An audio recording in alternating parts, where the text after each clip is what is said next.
There is a face the world recognizes instantly, not because we understand it, but because we have seen it repeated more than almost any other image in history.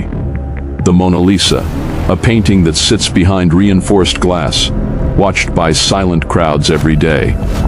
And yet, for something so familiar, it is also deeply unresolved.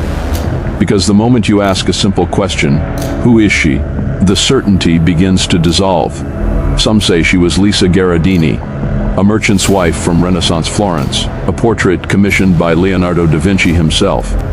But even that explanation feels too clean, too complete, because history rarely preserves truth in a single version. It preserves competing stories. And in this case, the identity behind the smile may not be as stable as the image itself. Leonardo da Vinci did not create images the way others did. He constructed ambiguity.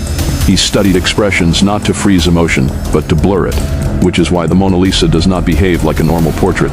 It feels like it is reacting, shifting, observing the viewer instead of being observed. And this is where the contradiction begins to deepen, because if this was simply a commissioned painting, why does it feel engineered to resist explanation? Some historical accounts suggest layers of identity may have been embedded into the work. Not just one woman, but an idea of femininity itself, a composite, a psychological experiment disguised as portraiture. And suddenly, the question is no longer just who she was, but what she was meant to represent.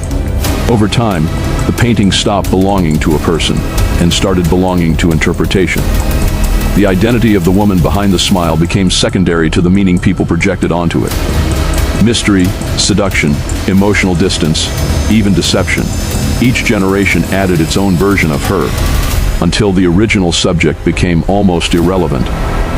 And this is where historical identity begins to fracture, because when a person becomes an idea, they are no longer recoverable in a single form. The Mona Lisa is no longer just a woman in a portrait. She is a layered argument about perception itself, and every viewer reconstructs her differently. What makes this story unsettling is not that we do not know who she was, it is that certainty itself becomes impossible to hold. Was she Lisa Gherardini?